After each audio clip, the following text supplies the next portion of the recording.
नमस्कार। कार्यक्रम विज्ञान चौतारी सुनेर बसिरहनुभएका मेरा भाइ बहिनीहरूमा मेरो अभिवादन। भाइ बहिनीहरूलाई थाहै छ, कार्यक्रम विज्ञान चौतारी हरेक सप्ताह बुधबार बिहान 8:15 देखि 8:45 रेडियो खप्तड आवाज 97.7 मा प्रसारण हुने गर्छ र यसको पुनः प्रसारण शनिबार खप्तड हाइलाइट्स पछि शनिबार राति 8 बजे पनि सुन्न सकिन्छ र यसबाहेक देशका अन्य एफएमहरूबाट पनि कार्यक्रम विज्ञान चौतारी प्रसारण हुने गर्छ।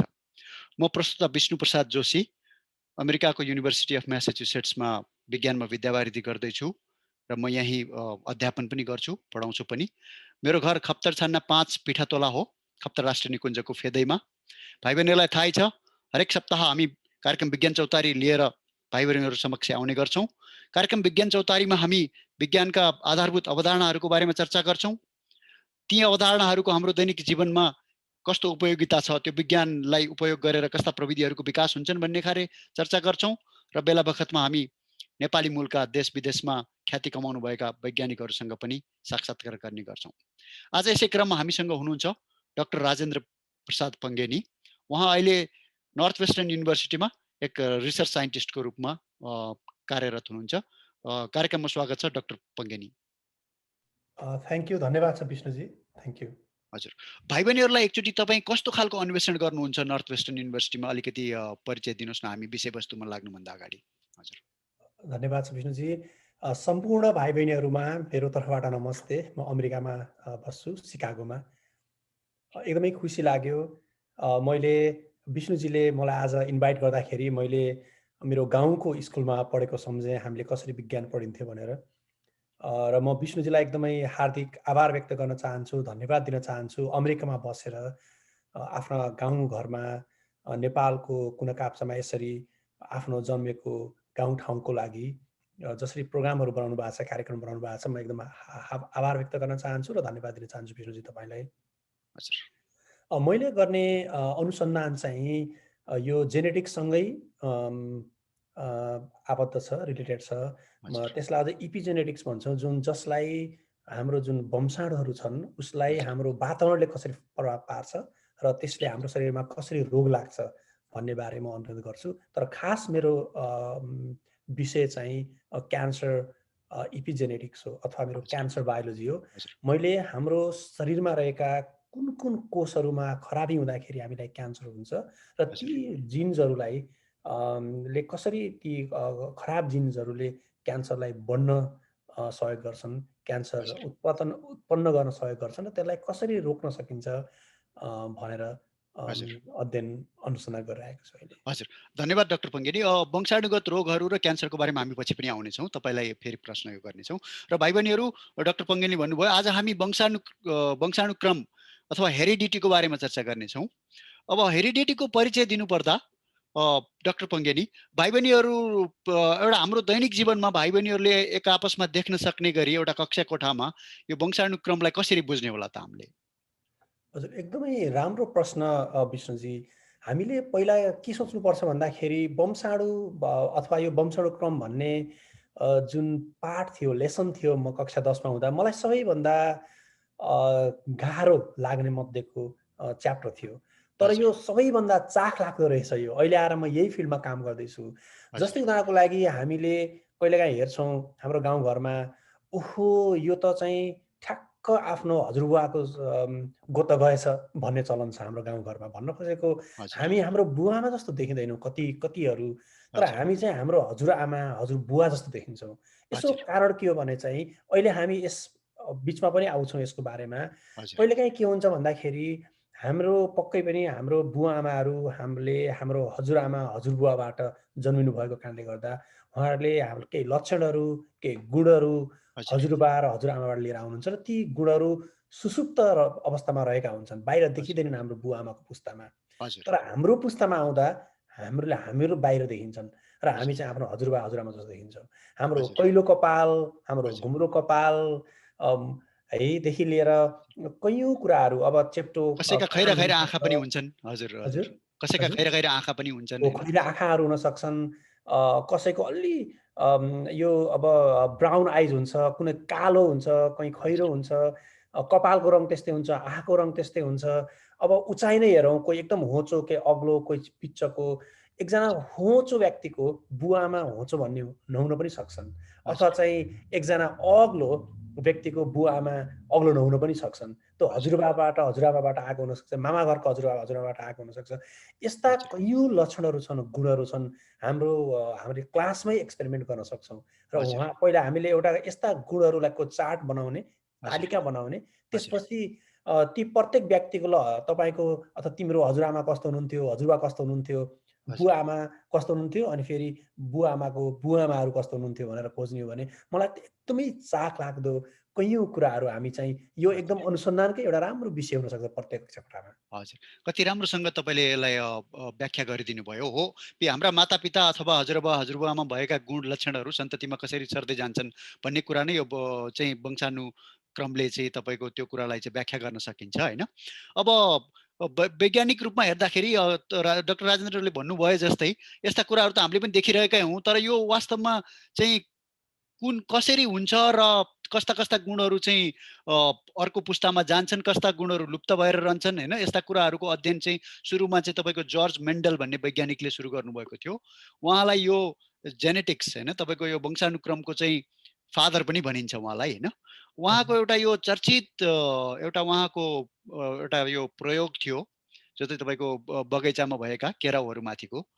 डाक्टर पङ्गेनी अलिकति यो प्रयोग के के के यो प्रयोग के थियो भन्दा पनि उहाँले के अध्ययन गर्नलाई यो कसरी चाहिँ यसको डिजाइन गर्नुभएको थियो होला, त्यो त्यो आधारबाट भनिदिनुहोस् न अलिकति यो मेन्डलको एक्सपेरिमेन्टको बारेमा। हुन्छ विष्णुजी, यो ग्रेगर जोन मेन्डल लेको बुवा ले चाहिँ उनको केराउबारी थियो भनौँ। अब लामो हजुर कुनै कुराहरू पनि नजाउँ।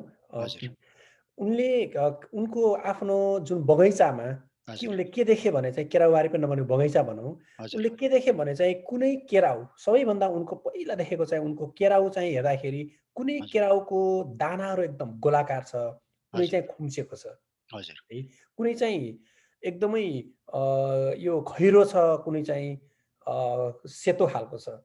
त्यसै गरेर उनले चाहिँ त्यो भित्रको जुन केराउको रङ हुन्छ, कुनै चाहिँ पहेँलो छ, कुनै चाहिँ फेरि हरियो छ। अब एउटै बगैँचामा उम्रेका केराउहरू कुनै खैरो हुने, कुनै सेता हुने, त्यो बाहिरको जुन कोसा भनौँ न, हजुर कोसा चाहिँ अलिक भित्र हजुर गयो, त्यो बोक्रा निकाल्यो भने कुनै चाहिँ येलो हुने, पहेँलो खालको हुने, कुनै चाहिँ हरियो खालको हुने, हजुर खुम्चिने, अनि एकदमै त्यो गोलाकार हुने। हजुर अनि फेरि यो अब त्यही बगैँचाभित्रमा केराउको पातहरू के अरे फुलहरू हेऱ्यो भने चाहिँ कुनै चाहिँ सेतो हुन्छ, कुनै चाहिँ भायोलेट कलरको छ, बैजनी कलरको छ, हजुर अथवा हजुर यस्तै गरेर कोसाहरू पनि कुनै चाहिँ एकदम खुम्चिएको कोसाहरू छ, कुनै एकदम हजुर एकदम फक्रेको कोसाहरू छ। हजुर यस्तै गरेर अब यो स्टेम काण्डहरू भयो, अनि कुनै अग्लो छ, कुनै होचो छ। हजुर कसरी एउटै बारीमा फैलेको त्यो केराउहरूमा यति ठुलो फरक, भेरिएसन विविधता। किन भयो भनेर हजुर उनलाई एकदमै जिज्ञासा जाग्यो र हजुर त्यसपछि उनले अध्ययन अनुसन्धान गर्न सुरु गरे। हजुर त्यसको तपाईँले यसको परिप्रेक्ष्य भनिदिनु भयो। मेन्डललाई साह्रै चासो लाग्यो होइन, एउटै बारीमा फरेका यत्रो धेरै विविधता किन भयो त भनेर होइन।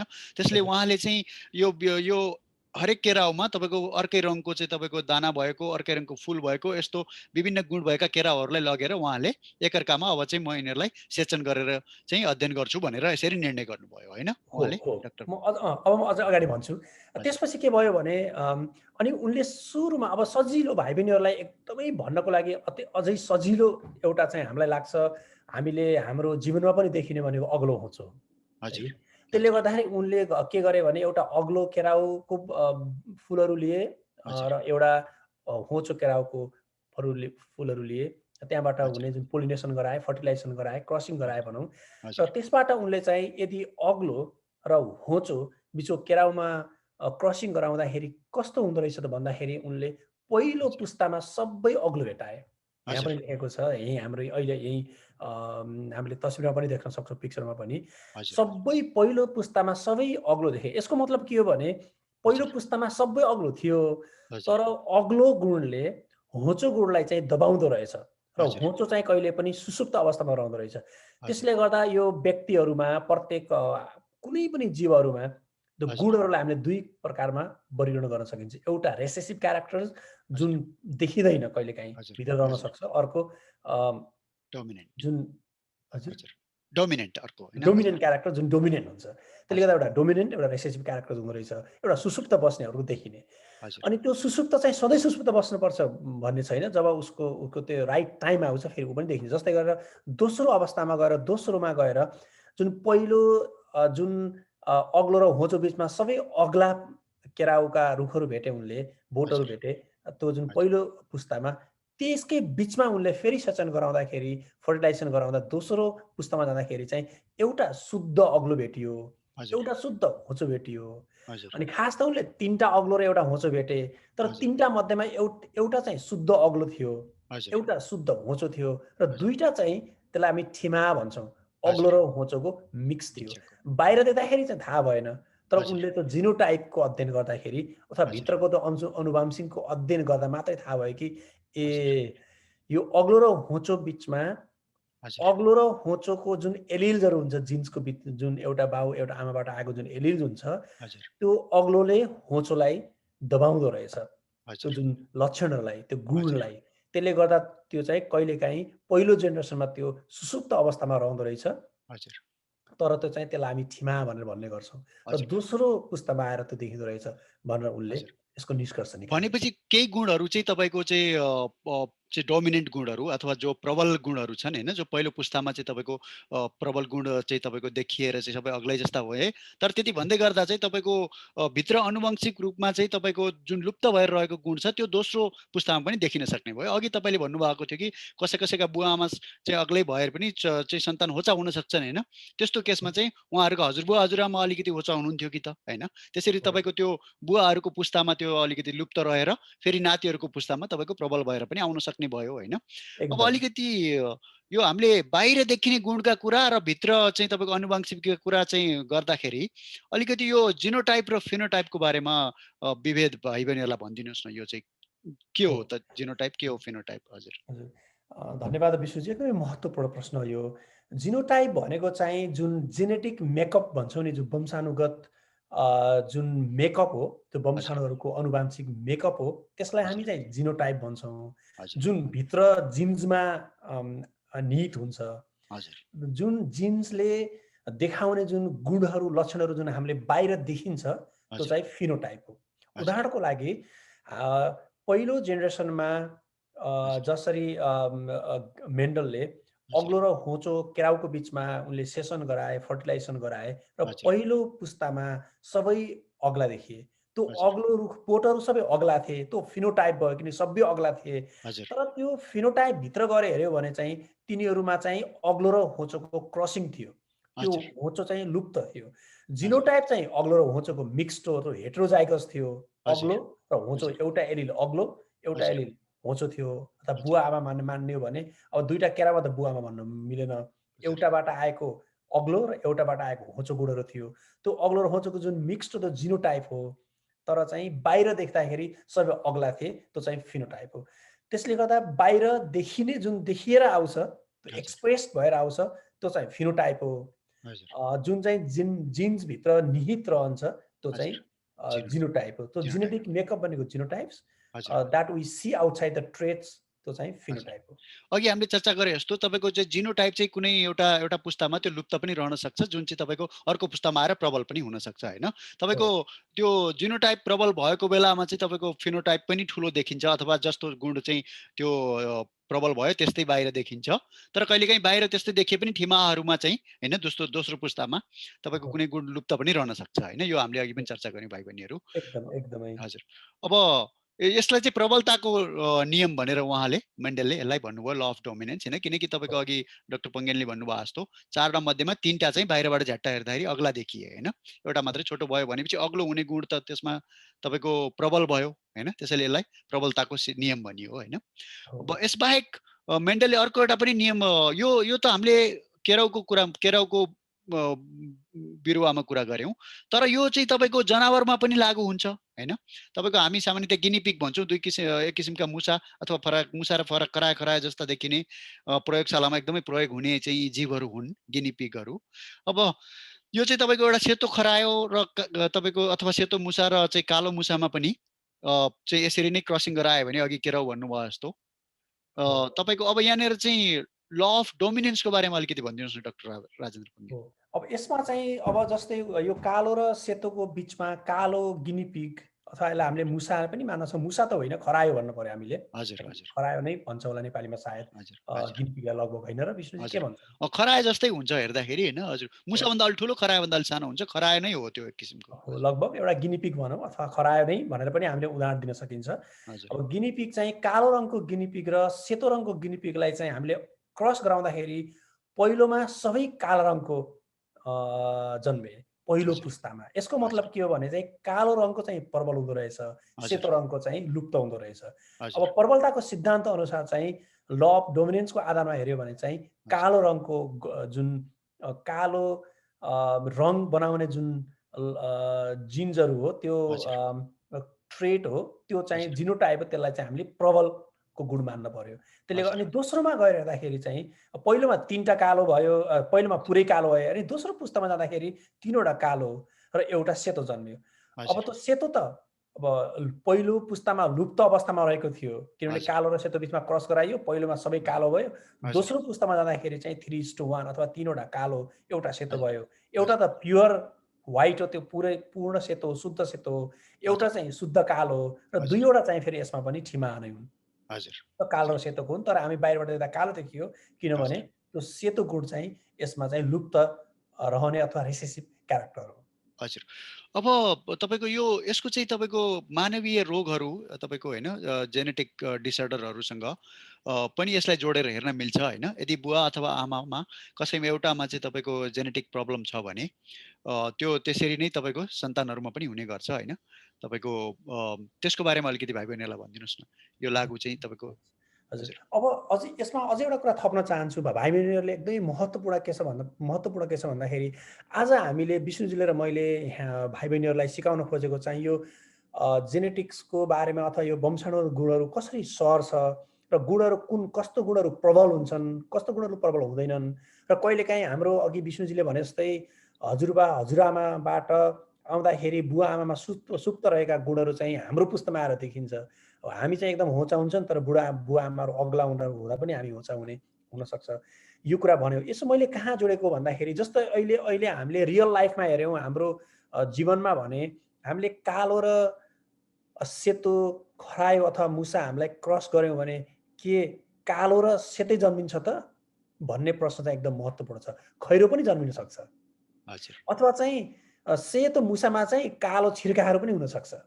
हजुर किनभने यस्ता कुराहरू चाहिँ रियल लाइफमा चाहिँ ठ्याक्क रिलेट गर्न नमिल्न सक्छ। यसले गर्दा चाहिँ तर यसबाट के हामीले झन् एकदम चाख लाग्दो महत्त्वपूर्ण के हो भन्दाखेरि यदि हामीले सेतो मुसामा कालो छिर्काएर देख्यौँ भने चाहिँ केही भाग, त्यो हजुर जिन्सको केही भागहरू चाहिँ सर्यो, केही सरेन। सधैँ हजुर 50-50 हुन्छ भन्ने छैन। 30-40 हुन सक्ला, हजुर 30-70 हुन सक्ला। हजुर त्यसले हजुर गर्दा जुन यो अहिले एकछिनमा आउँछौँ हामी, जुन मियोसिस हुन्छ, सेल हजुर डिभिजन हुन्छ, कोष विभाजन हुन्छ हजुर स्पर्म र एग सेलमा, त्यतिखेर कस्तो कम्बिनेसन्समा कसरी क्रोमोजोम सेग्रिगेसन हुन्छ त्यसको हजुर बारेमा हामीले कुरा गर्दाखेरि त्यसले डिटरमाइन गर्छ कति कुराहरू। हजुर त्यसो भए त्यो कुरा गरिसकेपछि हामी यो फेरि यो बिमारीको बारेमा पनि आउँला होइन। तपाईँले हो, भन्नुभयो जस्तो हामीले सिद्धान्तको रूपमा चाहिँ तपाईँको होइन 25% 50% भने पनि व्यावहारिकतामा तपाईँले भन्नुभयो जस्तो ठ्याक्कै त्यस्तो हुँदैन र यो तपाईँको चाहिँ कोशिकाहरूको विभाजनमा होइन चाहिँ तपाईँको चाहिँ कसरी चाहिँ केही गुणहरू प्रबल भए पनि अर्को गुणको पनि केही असर पर्छ। त्यसैले गर्दा भाइ बहिनीहरूले देख्नुभयो होला गाई भैँसी गाईहरू विशेष गरी गाईका बाच्छाहरू होइन तपाईँको रातो आमा भए पनि कहिलेकाहीँ छिरबिरे जन्मिरहेको हुन्छ होइन। त्यो चाहिँ त भाइ बहिनीहरूले देखिरहेकै कुरा हो। अब मेन्डलका नियमकै कुराहरू गर्दै गर्दा चाहिँ अब लैङ्गिक शुद्धताको नियम होइन, प्युरिटी अफ ग्यामेट्सको कुरा छ, त्यो अलिकति भाइ बहिनीहरूलाई बुझाइदिनुहोस् न, त्यो कस्तो हो त डाक्टर पङ्गेनी? हजुर हजुर। अब कस्तो हुन्छ भन्दाखेरि यसमा चाहिँ अब 2टा ग्यामेटहरूमा चाहिँ एउटा ग्यामेट र अर्को ग्यामेटको बिचमा चाहिँ त्यो एकदम फरक गुणहरू हुने भए। एउटा हजुर ग्यामेटमा त्यो गुणहरूको एउटा सेट अफ क्यारेक्टर्स हुने भयो र हजुर अर्को ग्यामेटमा एउटा सेट अफ क्यारेक्टर्स हुने भयो। हजुर अब त्यो यसमा चाहिँ अब त्यो अब जुन जस्तो उदाहरणको लागि अग्लो भनेको एकदम प्योरली अग्लो हुने भयो हजुर र होचो भनेको चाहिँ प्योरली होचो हुने भयो र जुन ठिमा छन् त्यो भनेको होचो र अग्लोको मिक्स्ड हुने भयो। हजुर त्यसले गर्दा अनि गएर दोस्रो पुस्तामा आउँदाखेरि के भयो भन्दा जुन जस्तो पहिलो पुस्तामा चाहिँ सबै ठिमा नै थिए वास्तवमा भन्ने हो भने, किनभने हजुर अग्लो र होचोबाट सबै देख्दा अग्लो देखिए तर सबै ठिमा थिए, किनभने हजुर त्यहाँ होचो पनि थियो। तर दोस्रोमा आएपछि चाहिँ त्यो प्युरिटी अलिकति छुट्टियो। हजुर एउटा पूर्ण शुद्ध अग्लो भयो, एउटा शुद्ध होचो भयो र हजुर दुईटा चाहिँ ठिमा भयो। त्यसले गर्दा चाहिँ जुन प्युरिटी अफ द ग्यामेट चाहिँ जेनेरेसन हुँदै जाँदाखेरि छुट्टिन्छ। हजुर अब यो जेनेरेसनमा छुट्टिन्छ भन्नुभयो। सामान्यतया तपाईँको यो मैथुनिक होइन उच्च जनावरहरू जसमा चाहिँ मैथुनिक प्रजनन हुन्छ त्यस्ता जनावरहरूमा चाहिँ यो हुन जान्छ होइन। एककोषीय जीवहरूमा चाहिँ अमैथुनिक प्रजनन हुँदाखेरि त डटर सेल्सहरू त जसरी जस्तो बुवा आमाको चाहिँ आनुवंशिकी हुन्छ त्यस्तै नै चाहिँ उनीहरूमा पनि जान्छ होइन, यो विविधता आउँदैन। तर उच्च जनावरहरूमा जो चाहिँ तपाईँको उत्थानको माथिल्लो श्रृङ्खला सोपानमा छन् उनीहरूमा चाहिँ तपाईँको जुन मैथुनिक प्रजनन हुन्छ जसमा बुवा एउटा एउटा बुवा हुन्छ एउटा आमा हुन्छ होइन, त्यस्तोमा चाहिँ त्यो त्यो त्यो त्यहाँ चाहिँ तपाईँको दुई किसिमका कोशिकाहरू हुन्छन् होइन, एउटा तपाईँको वृद्धि कोशिका र एउटा प्रजनन कोशिका। र ती वृद्धि कोशिका र प्रजनन कोशिकाको विभाजनका प्रक्रिया पनि फरक हुन्छन्। अलिकति त्यो माइटोसिस र मियोसिसको बारेमा भाइ बहिनीहरूलाई र त्यसले चाहिँ कसरी यो चाहिँ अघिको यो तपाईँको यो ल अफ प्युरिटी अफ ग्यामेट्समा होइन अन्तिममा कन्ट्रिब्युट गर्छ भनेर बारे अलिकति प्रकाश पारिदिनुहोस् न doctor Pangeni. Thank you Vishnu ji.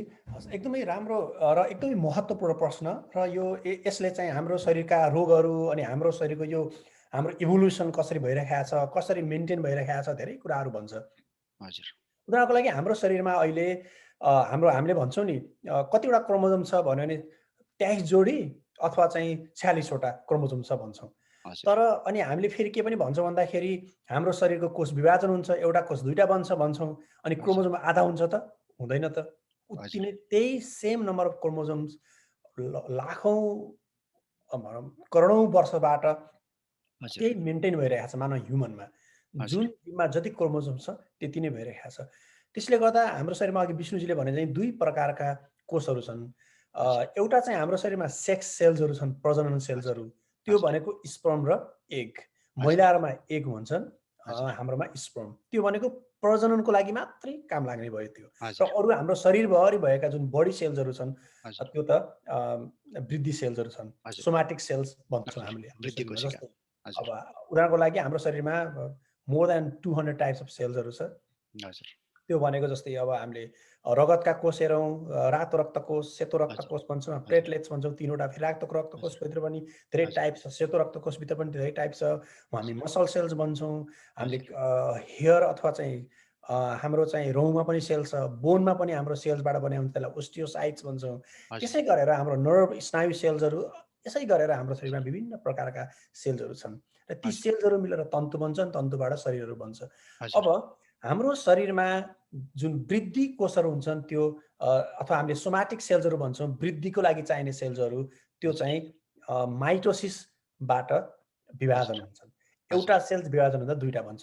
त्योभन्दा हजुर पहिला हामीले सुरुमा हामी जन्म्यौँ कसरी, कहाँबाट सुरु भयो त, हाम्रो हजुर ओरिजिन के हो त, त्यहीमा जाउँ।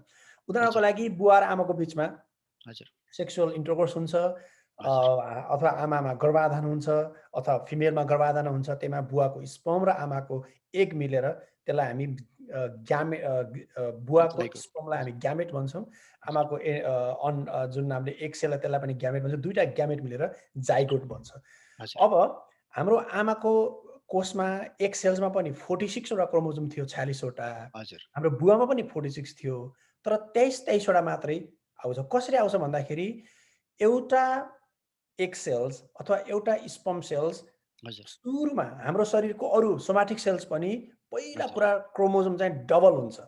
हजुर सुरुमा त्यसलाई डिएनए रेप्लिकेसन भन्छ, त्यसमा डबल हुन्छ।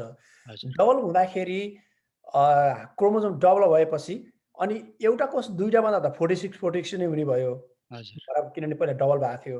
फेरि त्यसलाई त्यो दुईटाबाट फेरि 4वटा हुन्छ। त्यसले गर्दा चाहिँ जुन प्रजनन कोष हो त्यो डिभाइड हुँदाखेरि एउटा कोष 4वटा कोष बन्न जान्छ। त्यसले गर्दा हजुर क्रोमोजोम नम्बर हाफ हुन्छ। हजुर त्यसले गर्दा जब फर्टिलाइजेसन हुन्छ त्यतिखेर सरी, हजुर हामीले चाहिँ आमाबाट 43 हजुर र बुवाबाट 43 पाउँछौँ र टोटलमा चाहिँ हामीले 46 क्रोमोजोम नै हुने भयो। हजुर ग्यामेट कसरी त्यो जाइगोटमा हुने भयो। हजुर अब एउटा जाइगोट भनेको चाहिँ के हो भने एउटा सेल हो। हजुर जुन सुरुमा सेल हजुर जब हजुर गर्भाधान हुन्छ सुरुमा हुने त्यो भ्रूण कोशिका होइन हजुर हो भ्रूण कोशिका भन जाइगोट त्यो चाहिँ जम्मा एउटा सेल हो। बुवाको त्यो स्पर्म र आमाको एग हजुर फ्युजन भएर बनेको एउटा सेल हो। हजुर अब त्यो त के भयो, अब त्यो सोमाटिक सेल जस्तो भइदियो।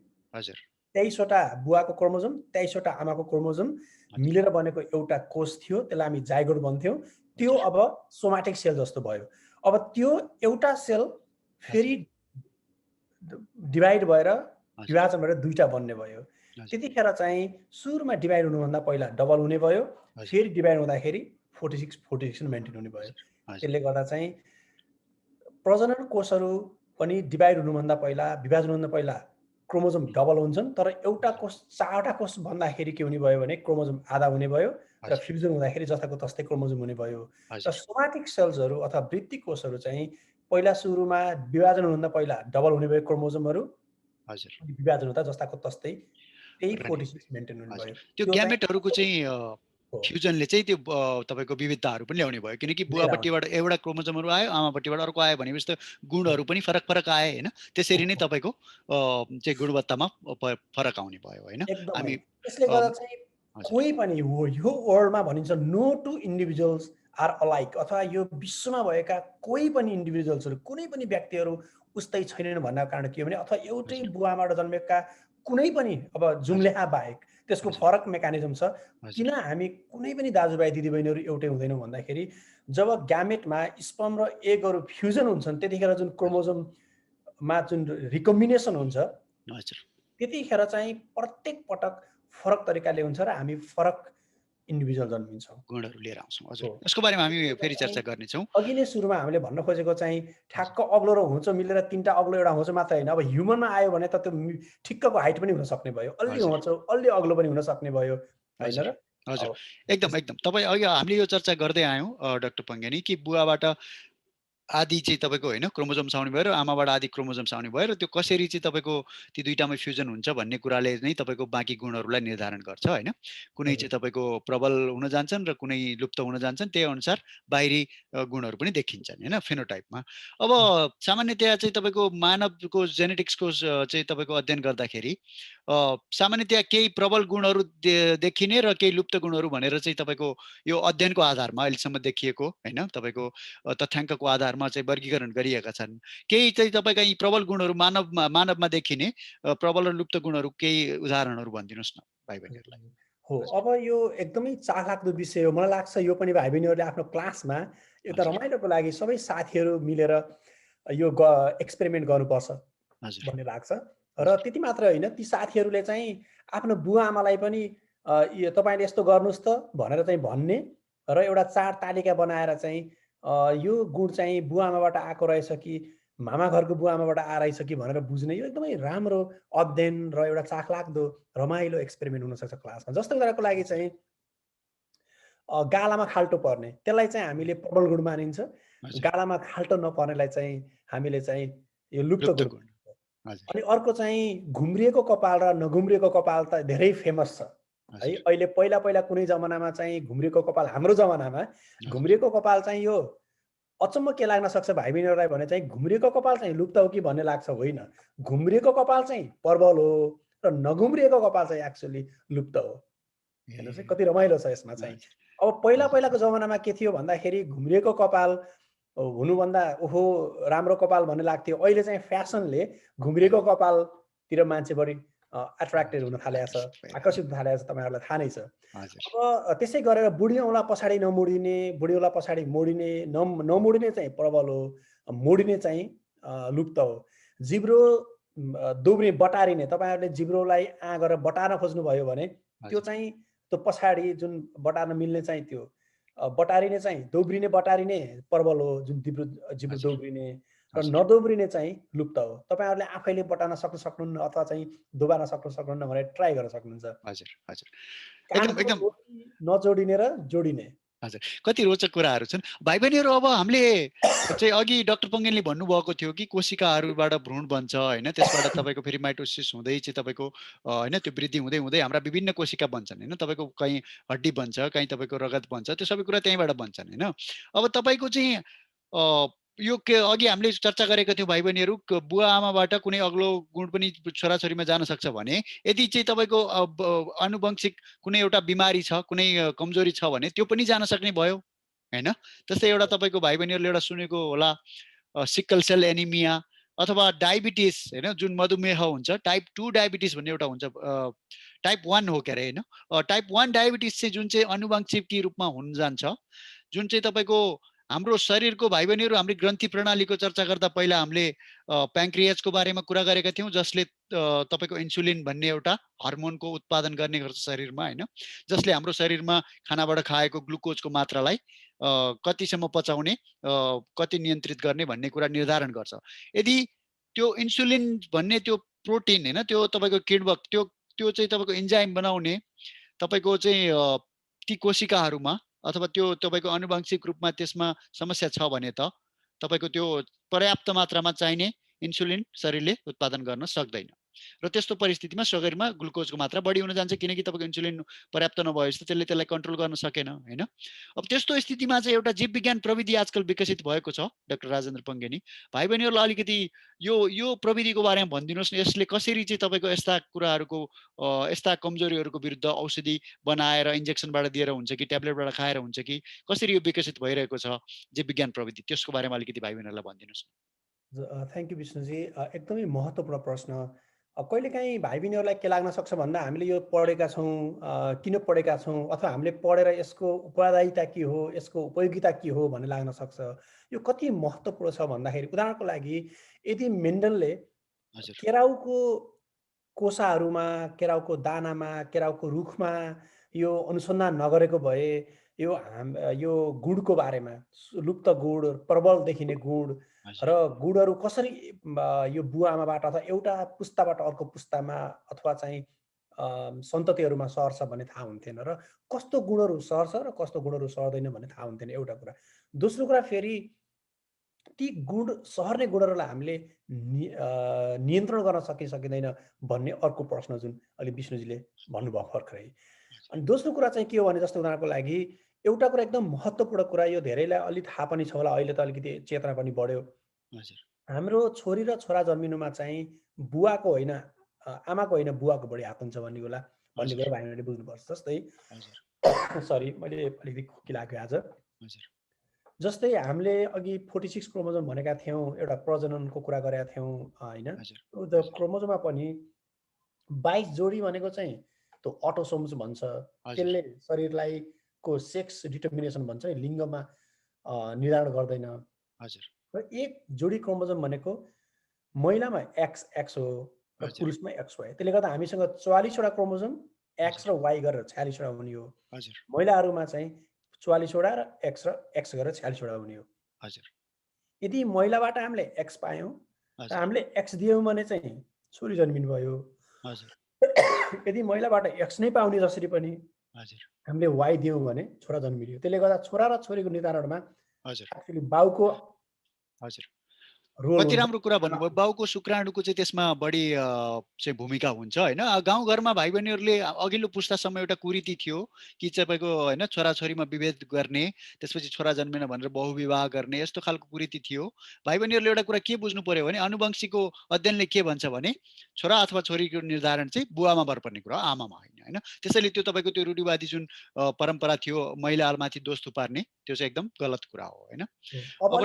अलिकति जोक पनि गरौँ विष्णुजी आज भाइ बहिनीहरूलाई। यो चाहिँ फेरि भाइ बहिनीहरूले त्यही गर्नुपर्छ भन्ने त होइन। पहिला जुन हाम्रो बुवा आमाले जसरी छोरो जन्मेन भनेर बुवाले अर्को बिहा गर्नुहुन्थ्यो, अब बरु बुवालाई त्यस्तो खालको बुवाले कुरा गर्नुभयो भने, बुवा यो छोरी अथवा मेरो भाइ नजन्मेको त आमाले कारणले, तपाईँको कारणले हो, बरु आमाले अर्को बिहा गर्नुपर्छ कि भनेर यो जोक हो। तर चाहिँ रियालिटीमा चाहिँ के हो भने, बुवाको कारणले होइन, आमाको कारणले होइन, बुवाको कारणले गर्दा नजन्मेको भनेर बुझ्नु पर्यो हामीले चाहिँ हजुर अब। हजुर भाइ बहिनीहरूले केही दिन अगाडि नारी दिवसको पनि अवसर थियो। आजकल संसारमा सबैतिर नारीमाथि भएको विभेदका आवाजहरू उठिरहेका छन्। भाइ बहिनीहरू पनि धेरै सुनिरहनु भएको होला हामीलाई। विज्ञानमा ठुलो ठुलो वैज्ञानिकहरू पनि हुनुहुन्छ, महिलाहरू पनि। त्यसैले यो महिला र पुरुषमा कुनै पनि भिन्नता छैन र यो कसैले भिन्नता गर्छ भने त्यो अपराध हो हैन। हरेक देशको नियम कानुनले आज 21औं शताब्दीमा त्यो विभेद गर्नु भनेको अपराध हो। अब हामी फिर्ता आउँ डाक्टर हुन्छ कुलदीप। एकदमै हजुर हुन्छ। अब हामी फिर्ता आउँ र यसमा चाहिँ अब हामी फेरि के कुरा गर्दैछौँ भन्दा उदाहरणको लागि हामीले यो विष्णुजीको प्रश्न एकदमै मेरो लाइफसँग कहीँ न कहीँ रिलेटेड पनि भयो। मैले जहाँ काम गर्छु हजुर पहिला, योभन्दा पहिला मैले city of hope national medical सेन्टरमा काम गर्थेँ। हजुर भर्खरै म 3-4 महिना भयो नर्थ वेस्टर्न युनिभर्सिटी आएको। हजुर यो म त्यहाँ चाहिँ इन्सुलिनसँग रिलेटेड भएको भएर मैले भनेको। हजुर पहिला कुरा, अब हामीले हाम्रो शरीरमा जति रोगहरू छन्, सयौँ रोगहरू यो वंशाणुगत रोगहरू छन् र हजुर कति वंशाणुगत रोगहरू अथवा चाहिँ बुवाबाट आमाबाट सर्ने, एक सन्ततिबाट अर्को सन्ततिमा सर्ने छन् र सर्नका कारण त हामीले भनिसक्यौँ हजुर भर्खरै जिन्सबाट हो भनेर। र कैयौँ रोगहरू छन् जस्तै क्यान्सर, यसको बारेमा हामीले एकछिनमा आउँछौँ। सरी, हजुर के लाग्यो। त्यहाँ चाहिँ अब त्यो जेनेटिक डिजिज हो, तर बुवाबाट आमाबाट नसरे पनि त्यो जिन्समा भएको गडबडीले चाहिँ लाग्ने, जस्तै क्यान्सर रोग पनि हो।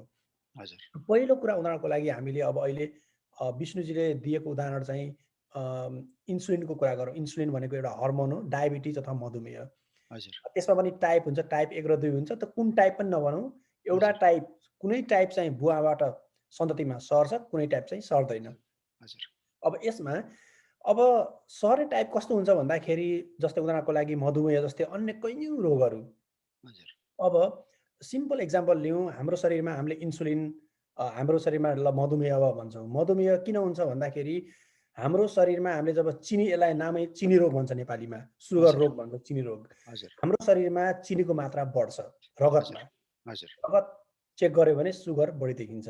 किन हजुर भन्दाखेरि जुन रगतमा सुगर कन्ट्रोल गर्नुपर्ने थियो नियन्त्रण, त्यो हुन सक्दैन। त्यो नियन्त्रण कसले गर्ने भन्दा हर्मोनले। त्यो हर्मोनको नाम हो इन्सुलिन। जब हजुर इन्सुलिन बन्दैन, इन्सुलिन हर्मोनले काम गर्दैन, जब हामीलाई सुगर रोग हुन्छ। किनभने हामीले सुगर खान्छौँ, त्यो नियन्त्रण हुँदैन। त्यसले हजुर गर्दाखेरि हर्मोनले नियन्त्रण नगरेपछि हामीले सुगर खान बन्द गर्छौँ। हजुर अब त्यसो भएपछि अब यो अनि कसरी सर्छ भन्दाखेरि, अब अब हाम्रो उदाहरणको लागि चाहिँ यो कैयौँ रोगहरूमा जनरल मात्रै कुरा गर्छु। हजुर यस्तो रोगहरूमा चाहिँ जस्तै कुनै डिजिजहरू हुन्छ, त्यसलाई एक्स लिङ्क्ड भन्छ। भनेको त्यो हजुर एक्स क्रोमोसोमसँग मात्रै लिङ्क्ड हुन्छ। हजुर त्यसले गर्दा त्यतिखेर चाहिँ आमाबाट आउने जिन्सहरूबाट, एलिल्सहरूबाट सर्ने चान्स हुन्छ। कुनै हजुर चाहिँ वाइ लिङ्क्ड हुनसक्छ, कुनै चाहिँ दुवैसँग सम्बन्धित हुनसक्छ। त्यसले गर्दा चाहिँ जब हाम्रो फर्टिलाइजेसन हुन्छ बुवा र मम्मीको स्पर्म र एग्समा अथवा मेल र फिमेलको बिचमा, त्यतिखेर चाहिँ त्यो त्यो जिन्सहरू अब छोराछोरीहरूमा सर्यो, जुन क्रोमोजोम्सहरू, जुन कज गर्ने जिन्सहरू, त्यो एलिल्सहरू सर्यो भने चाहिँ, जस्तै उदाहरणको लागि यदि त्यो रेसेसिभ छ भने एउटा पुस्तामा नदेखिन सक्छ र हजुर दोस्रो पुस्तामा आएर देखिन सक्छ। यदि हजुर त्यो प्रबल छ हजुर भने चाहिँ पहिलो पुस्तामा देखिने, दोस्रो पुस्तामा पनि देखिने हुनसक्छ। त्यसले गर्दा त्यो जुन क्यारेक्टर छ, जुन जिन, जो रोग त्यो लाग्ने जुन त्यो गुण हो, जुन जिन्समा छ, त्यो चाहिँ रेसेसिभ भयो भने अलिकति रिस्क कम भयो। प्रबल भयो भने त पक्का देखिने भयो। जुन हजुर एक्स लिङ्क्ड, वाइ लिङ्क्डका जुन अथवा क्रोमोजोमबाट सर्ने, जिन्सहरूबाट सर्ने रोगहरू। अब हामीले यो अध्ययनले हामीलाई कहाँ फाइदा गर्छ, हामीले हाम्रो ह्युमन काइन्डलाई, यो मानव जातिलाई कहाँ बचाउन सक्छौँ भन्दाखेरि, साधारण उदाहरण म दिन्छु। मेरो रियल लाइफमै मैले आँखै अगाडि देखेको उदाहरण पनि हो, हामी सबैले देखेका छौँ। अहिले हाम्रो बजारमा हामीले इन्सुलिनको भ्याक्सिन भन्ने गर्छौँ, हजुर इन्सुलिन खोप भन्छौँ। हजुर त्यो के हो भने, हामीलाई जब मधुमेह हुन्छ अथवा हाम्रो इन्सुलिनले काम गर्दैन, हजुर अथवा हाम्रो हर्मोनले काम गर्दैन, अथवा हाम्रो हर्मोन बन्दैन हाम्रो शरीरमा, कारण जे पनि हुनसक्छ, हजुर अथवा नबन्ने पनि हुनसक्छ, अथवा बनेर पनि काम नगरे हुनसक्छ। हजुर त्यो इन्सुलिन बनाउने इन्सुलिन जिनले हो। इन्सुलिन हजुर हर्मोन भनेको प्रोटिन हो, त्यो हजुर प्रोटिन इन्सुलिन जिनले बनाउने हो। त्यो हजुर इन्सुलिन जिनमा भएको गडबडीले गर्दाखेरि हाम्रो शरीरमा, अथवा म्युटेसन, एकछिनमा आउँछौँ हामी, हजुर त्यसले हाम्रो इन्सुलिनले काम गरेन अथवा इन्सुलिन बनेन भने मधुमेह रोग लाग्यो।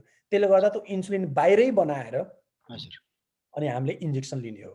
हजुर अ, त्यो 1978 मा आजभन्दा लगभग 40-42 वर्ष पहिला 42-43 वर्ष पहिला हजुर अर्थर रिग हजुर र अ, अ, टाइचा इटाकुरा भन्ने दुईजना वैज्ञानिक जुन city of hope national medical centre हजुर क्यालिफोर्नियामा काम गर्छन्। हजुर उनीहरू चाहिँ उहाँहरू दुईजना वैज्ञानिकहरूले चाहिँ यसलाई जुन यो इन्सुलिन जिनलाई ब्याक्टेरियामा क्लोन गरेर ब्याक्टेरियाको हजुर क्रोमोजोममा लगेर हजुर हालेर हजुर अनि ब्याक्टेरिया त प्रत्येक 20-22 मिनटमा डिभाइड हुन्छ हजुर होइन, त्यो लाखौँको सङ्ख्या करोडौँ सङ्ख्यामा बनाउन सकिन्छ हामी एक दुई हजुर दिनमै हजुर ब्याक्टेरियालाई। हजुर अनि त्यतिखेरबाट ब्याक्टेरियामा त्यो ह्युमन जिनलाई चाहिँ ब्याक्टेरियामा हालेर अनि हजुर ब्याक्टेरियामा त्यो इन्सुलिन प्रोटिन्स बनाएर अनि त्यसलाई प्युरिफाई गरेर इन्जेक्सनको रूपमा बाहिर लिएर आउने प्रविधिको विकास गर्नुभएको थियो। हजुर जुन वैज्ञानिकलाई मैले आँखाको अगाडि देखेँ, हजुर त्यही संस्थामा मैले काम गरेँ 3 वर्ष ए हजुर है। हजुर र त्यो चाहिँ मेरो लागि एकदमै ठुलो गर्वको विषय हो। मैले हजुर 1978 मा गर्नु त्यो उहाँहरूले बनाउनु भएको रहेछ जुन वर्ष म जन्मेको थिएँ। म हजुर जन्मिँदाखेरि उहाँले यो प्रविधि विकास गर्नुभएको रहेछ र 2001 मा आजभन्दा 20-22 वर्ष पहिला मैले ब्याचलर्स डिग्री पढ्दाखेरि मुम्बईमा पढ्दाखेरि इन्सुलिन यस्तो बन्यो रे, यस्तो गरियो रे, ब्याक्टेरियामा चाहिँ क्लोन गर्न सकिँदो रहेछ, अब चाहिँ हामीले ब्याक्टेरियामा चाहिँ इन्सुलिन बनाउन सकिने भयो रे भनेर पढेँ। र हजुर अहिले अमेरिकामा आउँदाखेरि जुन संस्थामा त्यो प्रविधिको विकास भयो, जसले प्रविधिको विकास गर्यो, हजुर उहाँहरूकै अगाडि मैले काम गर्न पाएँ, उहाँहरूको हजुर लेक्चर सुन्न पाएँ, हजुर उहाँहरूलाई भेटेर फोटो खिच्न पाएँ। हजुर भाइ बहिनीहरू यहाँनिर डाक्टर पङ्गिनीको साह्रै नै प्रेरणादायी जीवन छ। उहाँ पनि स्याङ्जाको एकदम तपाईँ हामी जस्तै हाम्रो बझाङको जस्तै एउटा पहाडमै जन्मिनु भएको हो, एउटा सामान्य सरकारी स्कुलमा पढ्नु भएको हो। डाक्टर पङ्गिनीले आज भन्दै हुनुहुन्छ कि तपाईँको अहिले यो समानान्तर रूपमा विकसित भइरहेका प्रविधिहरू उहाँले कस्तो मजाले सुनेका कुराहरूमै आज काम गर्न पाउनुभयो। भाइ बहिनीहरूले यसबाट के प्रेरणा लिन सकिन्छ भने हामीले मेहनत गऱ्यौँ भने नहुने भन्ने केही पनि छैन। हामी नेपालीहरू पनि नेपाली मूलका वैज्ञानिकहरू पनि आज देश विदेशमा गएर एकदमै तपाईँको अत्याधुनिक प्रविधिहरूमा काम गरिरहनु भएको छ। तपाईँको यो कथाले पक्कै पनि हाम्रा भाइ बहिनीहरूलाई प्रेरणा मिल्ने नै छ डाक्टर पङ्गेनी। अब यस्ता बिमारहरूको चाहिँ नि ऊ भयो चाहिँ उपचारमा होइन तपाईँको यसरी प्रयोग भइरहेछ। अब हामीले यो आनुवंशिकका कुरा गर्दै गर्दा अघि डाक्टर पङ्गेनी हामीले भनेका थियौँ कि केही विविधताहरू आउँछन्, तपाईँले भन्नुभयो होइन, आमाका तर्फबाट आएका र बुवा तर्फबाट आएका मिसिएर तपाईँको एउटा चाहिँ तपाईँको जिनहरूको कम्बिनेसनले एउटा बाहिरी जुन कुरा चाहिँ तपाईँको प्रबल हुन्छ त्यो देखिन जान्छ फिनोटाइपमा होइन, एउटा त्यो भयो। अर्को चाहिँ वातावरणले पनि एउटा असर पार्छ, भेरिएसन। अब यो दुईटा कुरा भाइ बहिनीहरूलाई बुझाइदिनुहोस् न। यो हेरिडिटीमा चाहिँ यो वंशानुगत परिवृत्ति जुन चाहिँ तपाईँको परिवर्तन आउँछ होइन गुणहरूमा, त्यो भेरिएसन भनौँ न, इन्भाइरोमेन्टल र हेरिडिटी भेरिएसन, यसको बारेमा अलिकति भाइ बहिनीहरूलाई भनिदिनुहोस् न। हजुर। हजुर अब यो पनि एकदमै कम्प्लेक्स जटिल विषय हो। किन भन्दा हजुर भाइ बहिनीहरूले एउटा के बुझ्नुपर्छ भन्दाखेरि हामीले ठ्याक्क यही हुन्छ भनेर भन्न सकिँदैन। जस्तै हजुर अघि हामीले भने चाहिँ भन्दाखेरि हामीले तिनवटा अग्लो र एउटा होचो भन्छौँ, हजुर बिचको नि हुन सक्यो नि त। हजुर रियल लाइफमा जे नि हुनसक्छ। हजुर हजुर अर्को कुरा चाहिँ हामीले चाहिँ कालो र सेतो भन्यौँ, खैरो हुन सक्ने हजुर अथवा अलि बढी छिरबिरे कालो हजुर रङको हुन सक्ने हजुर पनि हुने, अलि छिर्के हुन सक्ने, हजुर कालोमा सेतो छिर्के अथवा सेतोमा कालो छिर्के हुन सक्ने अथवा हजुर पाटा परेको हुन सक्ने सेतो र हजुर कालोको जे हो पनि सम्भावनाहरू हुने भयो। हजुर त्यसै गरेर यसमा के हुन्छ भन्दाखेरि पहिलो कुरा वंशानुगत प्रवृत्ति अथवा हेरिडिटरी भेरिएसन भनेको के हो भन्दाखेरि अघि नै भने जस्तो गरेर जुन मैथुनिक प्रजननबाट हजुर सेक्सुअल रिप्रोडक्सनबाट जन्मेका जुन सन्ततिहरू छन्, सजीवहरू छन् अथवा जीवहरू छन्, त्यो हजुर एकअर्कामा फरक देखिन्छन् र एउटै प्यारेन्ट्सबाट हजुर जन्मेका सन्ततिहरू पनि फरक हुन्छन्। किनभने हजुर उनीहरू त्यो जुन दुईटा प्रजनन कोषहरू फ्युजन हुन्छ र जाइगोट बन्छ, त्यतिखेर हजुर त्यो फ्युजन भन्दाखेरि जिन्सहरूको जो रिकम्बिनेसन, त्यसलाई हामी चाहिँ होमोलोगस रिकम्बिनेसन भन्छौँ। हजुर मियोसिसको प्रोसेसमा जुन मियोसिस भन्ने सेल विभाजनको जुन प्रक्रिया छ, टाइप छ, त्यो कसरी बन्छ भन्ने कुरा भन्नै सकिँदैन र त्यो प्रत्येक पटक फरक तरिकाले हुने भयो हजुर है। त्यो मिक्स हुँदाखेरि त्यो हजुर क्रस हुँदाखेरि त्यसले हजुर गर्दा चाहिँ त्यसले गर्दा प्रत्येक पटक जन्मिने सन्ततिहरू फरक फरक हुँदै जाने भयो र प्रत्येक इन्डिभिजुअल्सहरू नयाँ बन्ने भए। हजुर every individual will be different. त्यो चाहिँ भेरिएसन हुँदै जाने भयो। त्यसले गर्दा हेरिडिटरी भेरिएसन त्यसरी बढ्दै जाने भयो। त्यो भनेको वंशानुगत प्रवृत्ति भयो। हेरिडिटी भए पनि वंशानुगत गुणहरू भए पनि every individual will be different. त्यो त्यसरी भेरिएसन हुँदै जाने भयो एउटा। अर्को चाहिँ के हुने भयो भने एउटै ती जन्मेका सन्ततिहरू पनि विभिन्न वातावरणको कारणले गर्दा अलिकति फरक हुँदै जाने भयो। त्यसमा केही कुराहरू त अलिअलि शरीरको जुन इन्टेलेक्चुअल कुराहरू, हाम्रो ग्रोन अप, हामी कसरी ग्रो हुन्छौँ, त्यस्ता कुराहरू पनि हुन्छन्। तर मेनली हामीले यहाँ भन्न खोजेको कुराहरू जस्तो उदाहरणको लागि हामीले भनौँ पहाडमा अथवा चाहिँ हिमालमा याक हेरौँ, हाम्रो चौरी गाईमा एकदम बढी रौँ हुन्छ। त्यो किन हुन्छ भन्दाखेरि जस्तै पोलार बियर भन्छौँ हामी, एकदम झ्याप्प रौँ हुन्छ। किनकि उनीहरूलाई चाहिँ हिउँबाट जाडोबाट बचाउने भनेको त्यो रौँले हो। तराईमा गयौँ भाइ बहिनीहरू भने चाहिँ त्यहाँ अर्ना भैँसीमा रौँ हुँदैन नि। किन भन्दाखेरि त्यहाँ गर्मी हुन्छ। रौँ भयो भने त झन् गाह्रो हुन्छ। त्यसले गर्दा चाहिँ त्यो वातावरणमा चाहिँ के हुन्छ भन्दाखेरि बिस्तारै आफूलाई चाहिने कुरा चाहिँ रहन्छ, नचाहिने कुरा बिस्तारै छिड्दै जान्छ।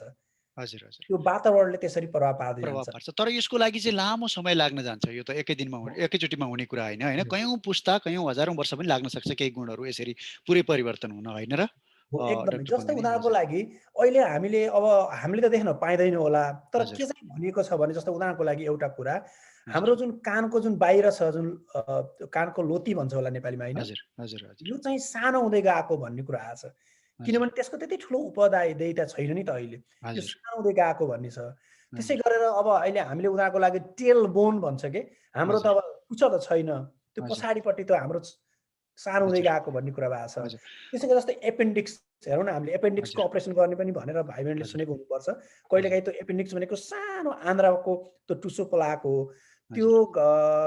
त्यो गाईहरूमा, क्याटलहरूमा त्यो हुन्छ, त्यसको फङ्सन छ, हाम्रोमा छैन। कहिलेकाहीँ खाना त्यसमा गयो भने चाहिँ हामीलाई एकदम पेनफुल हुने हुन्छ। त्यो पनि सानो हुँदै हराउँदै गएको छ अहिले। अनि जस्तै बुद्धिबङ्गराहरू पनि पछाडिको, होइन, घट्दै गएका यस्ता कुराहरू भाइ बहिनीहरू, जे कुराको आवश्यकता छैन ती गुणहरू चाहिँ बिस्तारै लुप्त हुँदै जान्छन्, होइन? जुन कुराको आवश्यकता बढ्दै जान्छ उसको चाहिँ तपाईँको प्रबल हुँदै जान्छ, होइन? अब यी त भए हाम्रो तपाईँको वंशानुगत परिवृत्तिका कुरा।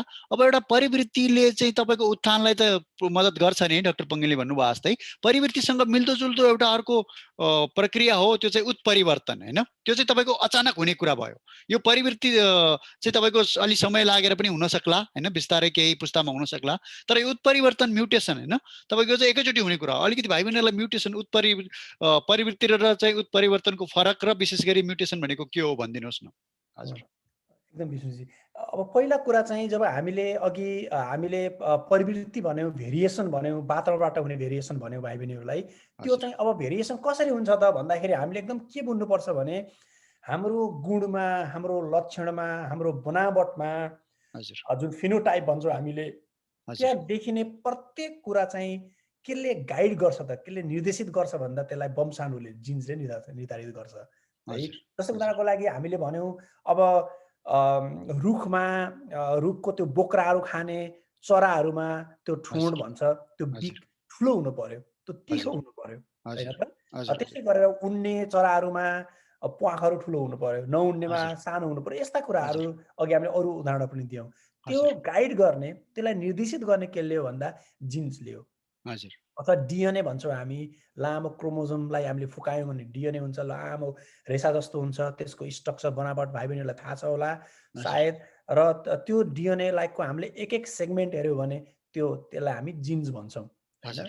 अब ती जिन्सहरूले उदाहरणको लागि हाम्रो कपालमा केराटिन भन्ने प्रोटिन हुन्छ, त्यो केराटिन जिन्सले बनाउँछ। हेमोग्लोबिन जिन्सले हेमोग्लोबिन प्रोटिन बनाउँछ। इन्सुलिनले इन्सुलिन हर्मोन बनाउँछ। हाम्रो शरीरका कैयौँ पदार्थहरू प्रोटिन्सहरू मात्र होइन कि, हाम्रो शरीरको कपालको रङको कुरा गऱ्यौँ, आँखाको रङको कुराहरू गऱ्यौँ, त्यो रङ बनाउने पनि पदार्थहरू हुन्छ, त्यो पनि जिन्सले बनाउँछ। अब रह्यो त्यो कसरी चेन्ज हुन्छ त यस्ता कुरामा भन्दाखेरि, त्यो चेन्ज हुनको लागि अब त्यो जुन वातावरणको प्रभावले चाहिँ त्यो जिन्समा हुने जुन बेस पेयर्सहरू छ, त्यो डिएनए को स्ट्रक्चर हेऱ्यो भने एटिजिसी 4वटा लेटरबाट बनेको हुन्छ।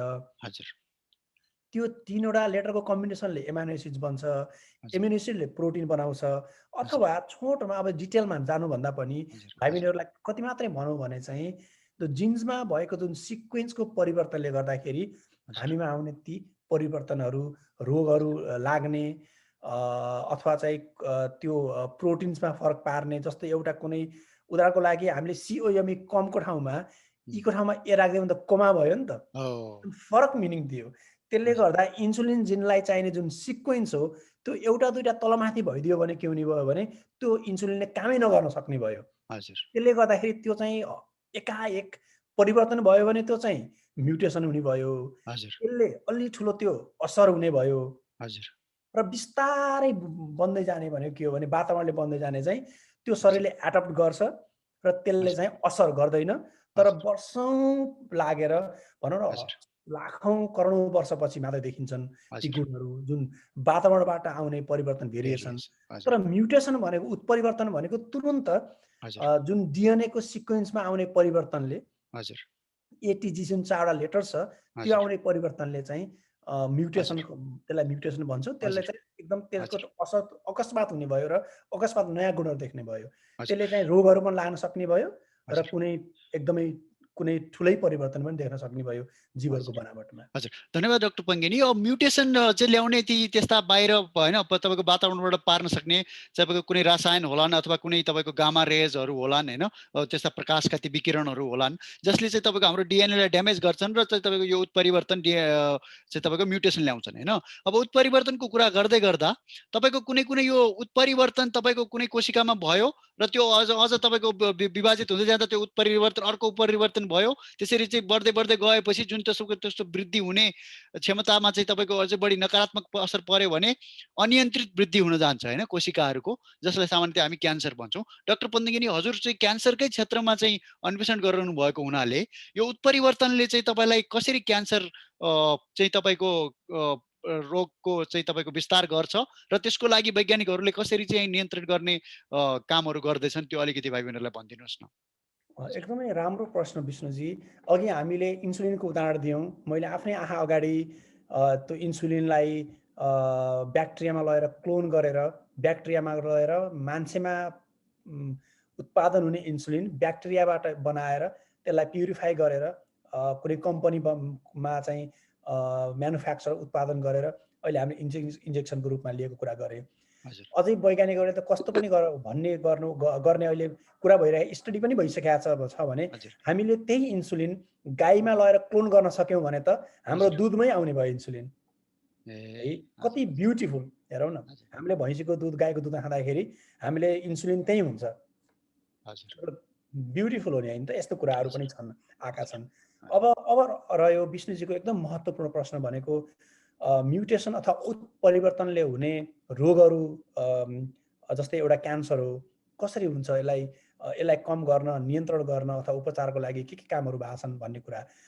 भाइ बहिनीहरू कहिलेकाहीँ एउटा एकदमै महत्त्वपूर्ण के कुरा गर्नुपर्छ भन्दा उदाहरणको लागि चाहिँ हामीलाई कहिलेकाहीँ घाममा बस्नु हुँदैन, बढी भन्ने चलन छ।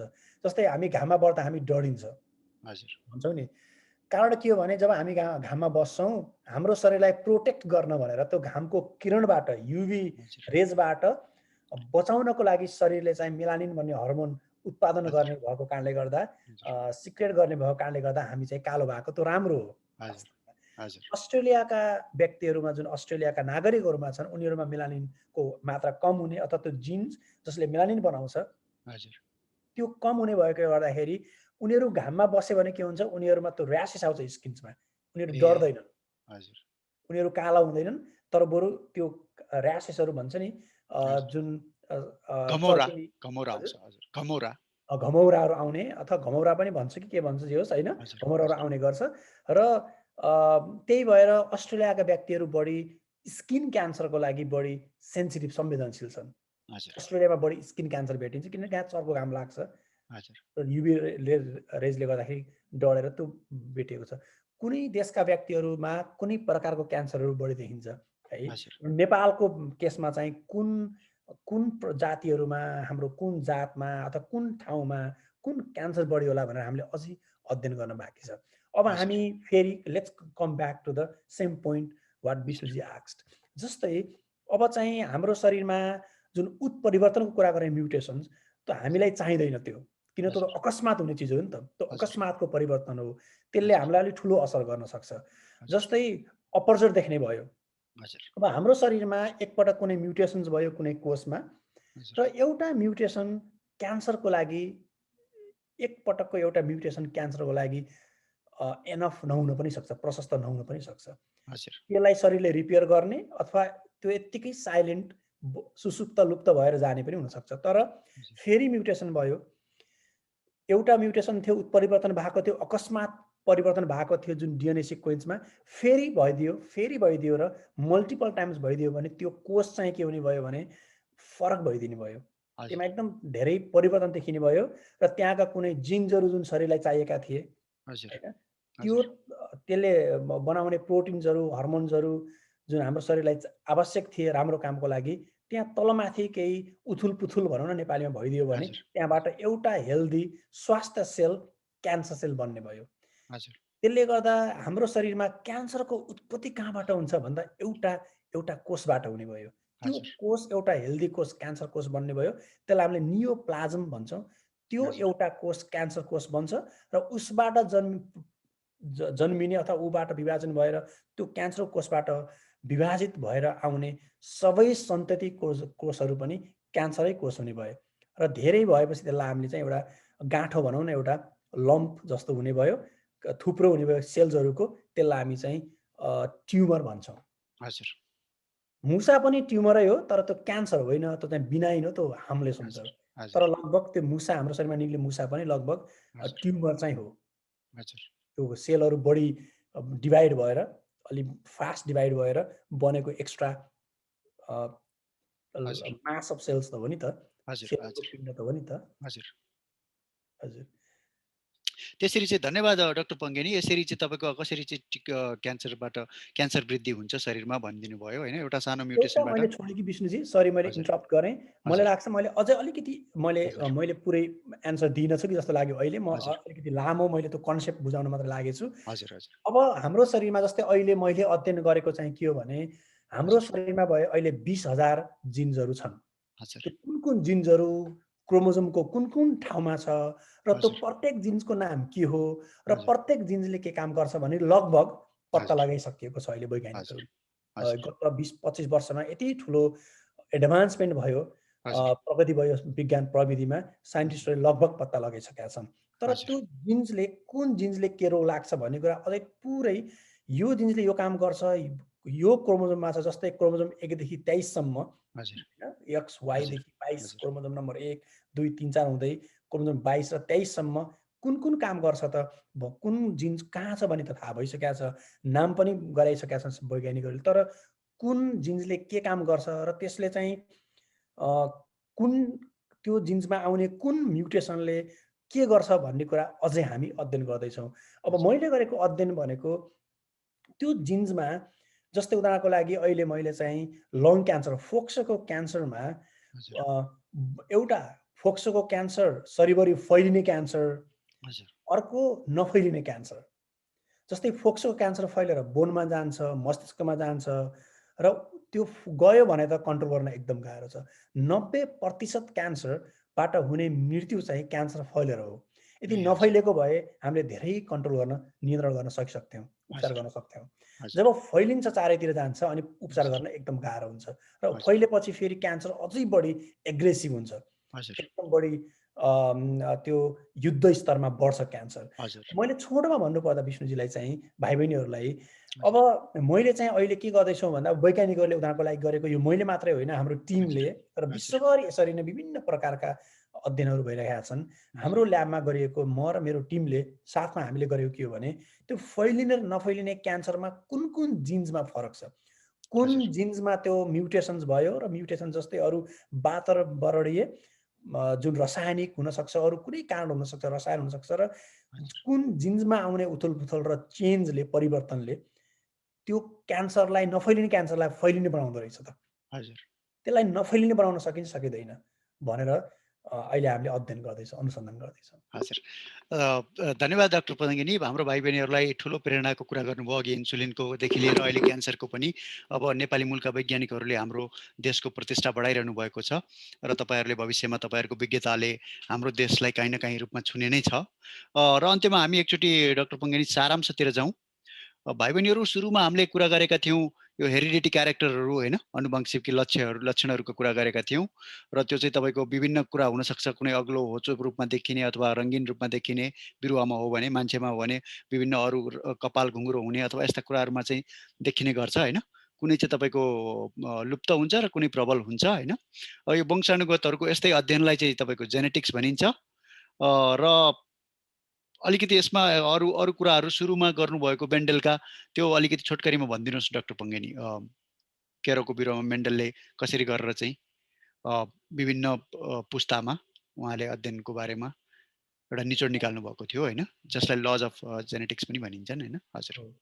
फादर अफ जेनेटिक्स भनिन्छ जुन मेन्डललाई। अब पहिला चाहिँ जस्तै हामीले अनुवांशिकको कुरा गऱ्यौँ अथवा वंशानुगत गुणहरूको कुरा गऱ्यौँ, वंशाणुको कुराहरू गऱ्यौँ।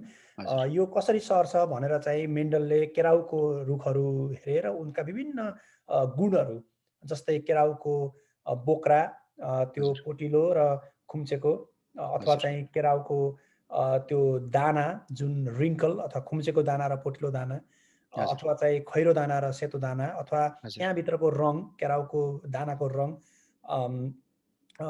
पहेँलो र सेतो, त्यसै गरेर कोसा भयो, पोड भयो, त्यो खुम्चेको अलिकति र पोटिलो खालको, त्यसै गरेर फुलहरूको रङ होइन।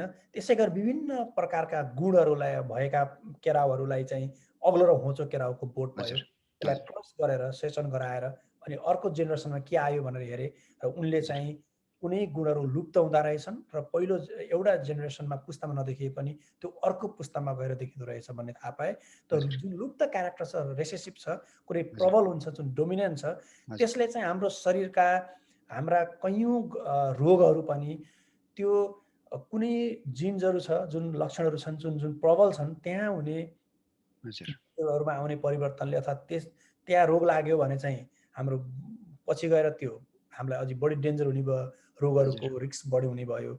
जस्तै एक्स लिङ्क्ड भयो, अथवा आमाबाट आउने हुन्छन्, कुनै बुवाबाट आउने हुन्छन्, अनि छोराछोरीमा त सर्छ कि सर्दैन भन्दा कुनै छोरीमा पक्का सर्ने भयो, छोरामा नसर्न सक्ने भयो। उदाहरणको लागि बुवाको चाहिँ वाइ क्रोमोजोममा कुनै रोग लागेको छ, कुनै जिन्समा खराबी छ भने त्यो बुवाले त सधैँ वाइ क्रोमोजोम दिन्छ। छोरी जन्मिँदाखेरि आमामा त त्यो रोग छैन एक्समा भने छोरी जन्मिँदाखेरि त्यो रोगको लक्षण नहुने भयो, रोगबाट बच्ने भयो। छोरो जन्म्यो भने चाहिँ त्यो रोगको चान्स हाई भयो हैन, त्यो वाइ लिङ्क्ड हो नि त। छोरोमा वाइ क्रोमोजोम हुन्छ, छोरीमा एक्स हुन्छ। ती कुराहरू चाहिँ मेन्टलको हुनलाई उनले केराउमा गरेको एक्सपेरिमेन्ट हो, तर त्यसले हाम्रो शरीरको अनुवंशीकरणको बारेमा, गुणहरूको बारेमा, रोगहरूको बारेमा, कसरी सर्छ, त्यसका रिस्क के हुन्, कसरी कन्ट्रोल गर्न सकिन्छ भन्ने कुरा चाहिँ त्यो बेस मेन्डलले बनाएका हुन्। हजुर। अब हामीले भनिहाल्यौँ कुनै गुण जो प्रबल बाहिर देखिन्छ त्यसलाई फिनोटाइप भनिन्छ होइन, बाहिरी रूपमै तपाईँको अभिव्यक्त हुन्छ, र जो चाहिँ लुप्त रहन्छ तिनीहरूलाई जिनोटाइपिक भनिन्छ। र अघि तपाईँले भनिहाल्नुभयो हरेक सन्तानै पछि चाहिँ तपाईँको फरक होइन परिवृत्ति हुन्छ, भेरिएसन आउँछ होइन, बुवा र आमाको चाहिँ तपाईँ मिक्स भएर आउने हुनाले। तर अचानक चाहिँ तपाईँको कहिलेकाहीँ केही बाहिरी कुराहरूले, प्रकाश होस् अथवा कुनै रसायनले असर पारेर चाहिँ तपाईँको अचानक चाहिँ हाम्रो डिएनएमा फरक परिवर्तन आएर जिनमा होइन, त्यसलाई चाहिँ उत्परिवर्तन भनिन्छ, जसले चाहिँ म्युटेसन र त्यसले रोग पनि ल्याउन सक्छ, क्यान्सर जस्ता रोगहरू पनि हुने गर्छन् होइन। र चाहिँ तपाईँको ओभरअल चाहिँ तपाईँको यो भेरिएसन र चाहिँ उत्प्रेरण, यो परिवृत्ति र उत्परिवर्तन, भेरिएसन र म्युटेसनले तपाईँको जीवहरूको उत्थानमा पनि सहयोग गर्छ। भनिन्छ कि मानवको उत्थानमा पनि विभिन्न जिनहरू तपाईँको यसरी नै तपाईँको फरक फरक हुँदै गएर नै उत्परिवर्तन र चाहिँ तपाईँको परिवृत्ति हुँदै गएर हामी आज यो स्थितिमा छौँ होइन, र भविष्यमा अझै केही कुराहरू बदलिँदै जान्छन्। र डाक्टर एउटा कुरा थपिहाल्नु विष्णुजी, म धेरै समय लिन 10-15 सेकेन्डमा। अब भाइ बहिनीहरूलाई अब चाहिँ भाइ बहिनीहरूले बुझेको हुनुपर्छ कि उन्नत जुन बुवा र मम्मीको बिचमा अथवा मेल फिमेलको बिचमा जसरी ग्यामेटहरू फ्युजन भएर जाइगोट बन्छ, हामी बन्छौँ, त्यसमा चाहिँ विज्ञानको सिद्धान्तलाई हेऱ्यौँ भने चाहिँ त्यो उन्नत जातको अझै उन्नत जातको इन्डिभिजुअल बनाउनु चाहिँ इन्टरकास्ट म्यारिज अझ बेटर हो। हजुर, एकदम। है। भाइ-बहिनीहरू यी गुणहरू चाहिँ जति चाहिँ विविध भए त्यति राम्रा गुण आउने हुनाले हाम्रो समाजमा एउटा अर्को व्याप्त चाहिँ तपाईँको कुरीति भनेको चाहिँ जातीय भेदभाव पनि हो। वास्तवमा त तपाईँको अन्तर्जातीय विवाहले त अझै बढी विविधता ल्याउने हुनाले राम्रा गुणहरू आउने भयो नि त होइन। र तपाईँको एउटै जातिमा हुने ती बिमारीहरू पनि नआउने सम्भावना भए होइन तपाईँको मिक्सिङ भएर त्यो भयो। त्यसबाहेक भाइ-बहिनीहरू यो कृषिमा भयो तपाईँको बिरुवाहरूमा पनि राम्रा चाहिँ बोट बिरुवाहरूलाई लगेर छानेर तपाईँको चाहिँ होइन तपाईँको यसरी प्रजनन गरेर तपाईँको कृषिमा पनि यसको तपाईँको धेरै प्रयोगहरू गर्न सकिन्छ। भाइ बहिनीहरू त्यसैले हामीले प्रत्यक्ष रूपमा पढेका साना कुराहरू एउटा केराउको अध्ययनले पनि विज्ञानमा यत्रो ठुलो परिवर्तन ल्यायो। त्यसैले गर्दा हामीले आफू वरिपरि अध्ययन गर्ने अनुसन्धान गर्ने बानीलाई बसाल्नुपर्छ वैज्ञानिक बन्नलाई। र डाक्टर पङ्गिनी हजुरले एकदमै व्यस्तताको बावजुद समय दिनुभयो, एकदम धन्यवाद। जाँदा जाँदै भाइ बहिनीहरूलाई तपाईँको केही सुझाव छ? आज तपाईँ एउटा विश्वको विख्यात नेपाली मूलको वैज्ञानिक हुनुहुन्छ र एउटा देशमै फर्केर पनि तपाईँ विज्ञान अनुसन्धान हरूको बारेमा केही गर्ने तपाईँका योजनाहरू छन् र हामी सबैको लागि प्रेरणा पनि हुनुहुन्छ। जाँदा जाँदै भाइ बहिनीहरूलाई केही भन्न चाहनुहुन्छ तपाईँ? धन्यवाद विष्णुजी। म भाइ बहिनीहरूलाई के भन्न चाहन्छु भने कुनै पनि क्वेसन्स हजुर, नो क्वेसन इज स्टुपिड। हर क्वेसन्सहरू कुनै पनि क्वेसन चाहिँ त्यो मूर्ख क्वेसन, सानो क्वेसन्स भन्ने हुन्न। एकदमै देख्दाखेरि अचम्मको लाग्ने यो नराम्रो क्वेसन हो कि यो त अलि स्टुपिड क्वेसन हो कि भन्ने क्वेसनहरूले नै ठुला वैज्ञानिक आविष्कारहरू भएका छन्। त्यसले गर्दा आफूलाई लागेको अचम्म लागेको यस्तो पनि हुन्छ र भनेका कुराहरू पनि टिचरहरूलाई सोध्ने, खोज्ने, अहिले त इन्टरनेट छ। त्यसले हजुर, गर्दा एकदम क्युरियस जुन कुरामा आफू एकदमै उत्सुक छौ, त्यो कुराहरू हजुर, चाहिँ खोजिहाल्ने, सोधिहाल्ने बानी बसाल्नुपर्छ भन्ने लाग्छ। त्यसले चाहिँ विज्ञान अध्ययन गर्न, विज्ञानमा लाई बुझ्न धेरै मद्दत पुग्छ। अहिले हामीले जस्तै छोराछोरीको भेदभावको कुरा गऱ्यौँ, हजुर, त्यसको पछाडि साइन्टिफिक एभिडेन्स रहेछ कि हजुर, भेदभाव हामीले जब छोरा जन्मिन्छ, छोरी जन्मिन्छ भनेर छोराछोरीको बारेमा आमालाई दोष लाउँथ्यौँ पहिला। हजुर, अहिले अहिले हामीले भर्खरै इन्टरकास्ट म्यारेजको कुरा गऱ्यौँ। हजुर, त्यो त जति बढी विविधता भयो त्यति राम्रो रहेछ। इन्टरकास्ट हजुर, म्यारेज त अझै राम्रो रहेछ नि त, है? हजुर, हामी राम्रो, यो राम्रो। बुझ्यौँ। त्यसले हजुर, गर्दा हाम्रो जीवनलाई अझै उन्नत बनाउन, हाम्रो सोचाइलाई उन्नत बनाउन, हाम्रो जीवनको पछाडि वैज्ञानिक आधारहरू के छन्, हाम्रो आचरण, हाम्रो गुण, होइन? यी हजुर, हाम्रो सोचाइको पछाडि पनि केही वैज्ञानिक कारणहरू छन्। हजुर, अनि हामीले केही कुराहरू लिएर जन्मेका हुन्छौँ र केही कुराहरू हाम्रो वातावरणले हामीलाई फरक पार्छन्। त्यसले गर्दा हामी जन्मिने मात्र होइन, हाम्रो राम्रो संस्कार, उत्सुक हुनु, पढ्नु, अध्ययन गर्नु, राम्रो वातावरणमा बस्नु, त्यो पनि कति महत्त्वपूर्ण हुँदो रहेछ भन्ने कुरा पनि हामीले कहीँ न कहीँ यो आजको लेसनसँग गएर जोडिन्छ। हजुर, त्यसले गर्दा चाहिँ अझै अझै उत्सुक बनाऊँ, अझै खोज्ने, सोध्ने बानी बसालौँ। र अहिलेको इन्टरनेट, युट्युबको यस्तो जमाना छ, अनलाइनको जमाना छ, प्रविधिकोले यति धेरै साथ दिएको छ, हाम्रो बेलामा थिएन। त्यसलाई भरपुर प्रयोग गर्नुपर्छ भन्ने लाग्छ। म यही नै भन्न चाहन्छु। Thank you. हजुर। व्यस्ततावाद आइदिनु भयो। धन्यवाद डाक्टर राजेन्द्र पङ्गेनी। हजुरलाई भविष्यमा यस्तो अरू कार्यक्रम पर्यो भने हजुर हामी बोलाउने नै छौँ। धन्यवाद, धेरै धेरै धन्यवाद। धन्यवाद। Thank you.